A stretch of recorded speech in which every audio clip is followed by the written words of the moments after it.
اس session کے اندر میں آپ کے سامنے کچھ نئے ٹولز انٹروڈیوس کر رہا ہوں. انٹریکٹیو کی ایک پوری سیریز ہے ہمارے پاس ٹولز کی. 7 ڈفرنٹ ٹولز ہیں جو میں آپ کو ایکسپلین کر رہا ہوں کہ وہ کیا ہیں اور کس طرح سے بیسکلی ورک کرتے ہیں. سب سے پہلے ہے انٹریکٹیو بلینڈ ٹول. دیکھیں اگر 2 ڈفرنٹ آبجیکٹس ہم کریٹ کرتے ہیں، فار ایگزامپل پہلا میں نے اسکوائر ڈرا کیا ایک کلر کے ساتھ، دوسرا میں نے سرکل بنا دیا ود ڈفرنٹ کلر، اور اب میں دونوں آبجیکٹس کو آپس میں مرج کرنا چاہتا ہوں. تو ہم یہاں سے پہلا ٹول سلیکٹ کرتے ہیں انٹریکٹیو بلینڈ ٹول، اور اسکوائر سے رینج بناتے ہوئے سرکل تک کی رینج بنا لیتے ہیں. آپ دیکھیں اس نے اسکوائر اور سرکل کو کی جو ہے وہ رینج ملا دی آپس میں، اور نمبر آف کاپیز اس نے جنریٹ کر دی. اب ان کاپیز کو اگر میں کم کرنا چاہتا ہوں، یہاں پر ایک ایرو آ رہا ہے، اگر میں ایرو کو اسکوائر کی طرف موو کرتا ہوں تو سرکل کی کوانٹٹی کم ہو گئی، اگر میں ایرو کو سرکل کی طرف لے جاتا ہوں تو اسکوائر کی کوانٹٹی کم ہو گئی، اور اگر میں اس کو مڈل میں رکھ دیتا ہوں تو ایکچوئل جو ہے وہ دونوں طرف ایکول کوانٹٹیز آ رہی ہیں. ان کے ٹولز بھی ہمارے پاس اویلیبل ہے ٹاپ پر. لائک اگر میں ان کے کلرز، ان کے شیڈز وغیرہ چینج کرنا چاہتا ہوں، کسی طرف ان کی پوزیشن کو بڑھانا چاہتا ہوں اور کم کرنا چاہتا ہوں، تو وہ ہم یہاں سے یوز کر سکتے ہیں. اگر میں ان کو ختم کرنا چاہتا ہوں تو کارنر پہ ہمارے پاس کلیئر بلینڈ کا آپشن ہے، وہ اس پہ ہم کلک کریں گے تو یہ ختم ہو جائے گا. ایکچوئل میں پریکٹیکل لائف میں سرکل اور اسکوائر کا کام نہیں ہوتا ہے، بلکہ زیادہ تر ہم لوگ ان چیزوں کو یوز کرتے ہیں ٹیکسٹ کے اوپر. فار ایگزامپل میں نے ایک سمپل ٹیکسٹ ٹائپ کیا ویلکم، اور اس ٹیکسٹ کی میں ڈپلیکیٹ لے لیتا ہوں کنٹرول ڈی. ایک ٹیکسٹ کا کلر فار ایگزامپل یلو کر دیتے ہیں، اور فرنٹ پہ جو ہے وہ لائک بلیک کلر ہے. زوم ٹول کی مدد سے اس کو تھوڑا سا کلیئر کرتے ہیں تاکہ صحیح سے سمجھ میں آئے، اور پھر ہم لیتے ہیں بلینڈ ٹول. بلیک سے شیڈ بناتے ہیں یلو کی طرف. آپ دیکھیں ایکچوئل میں ٹیکسٹ جو ہے وہ اپوزٹ ڈائریکشنز میں ہمیں نظر آ رہا ہے، اور ایک پراپر شیڈ یا ایک خوبصورت افیکٹ جو ہے وہ ہمارے ٹیکسٹ کے اوپر ہم نے یوز کیا. اچھا اگر میں اسی کی رینج کو لائک اپوزٹ کر لیتا، اس بلیک ٹیکسٹ کو پیچھے رکھ دیتا ہوں، اور اب میں یلو سے رینج بنانے کی کوشش کرتا ہوں. آپ دیکھیں اب اس کا فرنٹ پہ جو فیس ہے وہ یلو آ رہا ہے، جبکہ بیک پر جو ہے وہ وائٹ کی طرف، بلیک کی طرف سوری، اس کا جو ہے وہ شیڈ جا رہا ہے. تو ڈفرینٹ طریقوں سے ہم لوگ اس کو یوز کر سکتے ہیں. اپنے ٹیکسٹ کو افیکٹ دینا ہو، اس کے لک کو ہمیں چینج کرنا ہو، تو وہ تمام چیزیں ہمارے پاس بلینڈ ٹول سے ہو سکتی ہے. نیکسٹ ٹول ہے ہمارے پاس فریم کا ٹول. فار ایگزامپل میں نے یہاں پر ایک اسکوائر ریکٹینگل ڈرا کیا، اور میں چاہ رہا ہوں اس کی فریمز آ جائیں میرے پاس. تو ہم سیکنڈ ٹول سلیکٹ کرتے ہیں interactive counter tool. Counter tool کی مدد سے جسٹ میں اپنے باکس کی دیکھیں یہاں پر کچھ فریمز جو ہے وہ حاصل کر لیتا ہوں. اگر مجھے ان کی فریم کی کوانٹٹی کو بڑھانا ہے، یہ دیکھیں فریم کی کوانٹٹی بڑھ گئی، کم کرنا ہے تو میں ان کو کم کر سکتا ہوں. اور ان میں کلرز کے افیکٹ اگر دینے ہیں تو وہ کلر کے افیکٹ وغیرہ ہم لوگ یہاں پر دے سکتے ہیں. ان کی کوانٹٹی کو میں کم کر دیتا ہوں، بہت نزدیک ہے اس کو دور کر دیتا ہوں. ٹھیک ہے، تو یہ ڈفرینٹ افیکٹس ہیں، جس طرح سے چاہیں ہم اس کو یوز کر سکتے ہیں. کلر انوائرمنٹ، یہاں پر ہمارے پاس کلر سپورٹس چیزیں اویلیبل ہیں. آپ یلو، میں نے دیکھیں یلو سے بلو کی طرف کلرز لیے ہوئے ہیں. یہ کلر ہمیں اپوزٹ ڈائریکشن سے موو کرنے وہ ہم کر سکتے ہیں. ان کی کوانٹٹی کو اگر بڑھانا ہے تو بڑھا سکتے ہیں، کم کرنا ہے تو کم کر سکتے ہیں. تو ڈفرینٹ فریمز آپشنس ہمارے پاس یہاں اویلیبل ہے، جو چاہیں ہم یوز کریں. اگر میں چاہ رہا ہوں کہ یہ فریم جو ہے میں ڈیلیٹ کر دوں تو کی بورڈ سے ڈیلیٹ کا بٹن ہے، ہم اسے یوز کرتے ہوئے اسے ختم کر دیں گے. نیکسٹ جو ٹول ہے ہمارے پاس وہ ایکچوئل میں ہمارے آبجیکٹس میں نوڈ پیدا کر کے اس کے شیپ کو بیسکلی چینج کرتا ہے. آپ آبجیکٹ کو کسی بھی شیپ، کسی بھی اینگل میں اگر چینج کرنا چاہیں تو وہ ساری آپشنز جو ہے وہ آپ کے پاس یہاں پر اویلیبل ہیں.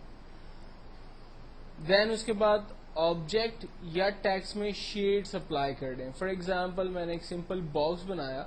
آپ کو یاد ہوگا شروع کے اندر ہم لوگوں نے سیکھا تھا کہ اگر کوئی بھی آبجیکٹ جس پہ اگر آپ شیڈ اپلائی کرنا چاہیں تو اس کا آسان طریقہ یہ ہے کہ آپ اس کی ڈپلیکیٹ بنائیے، اس میں بلیک کلر فل کریں، اور اس کو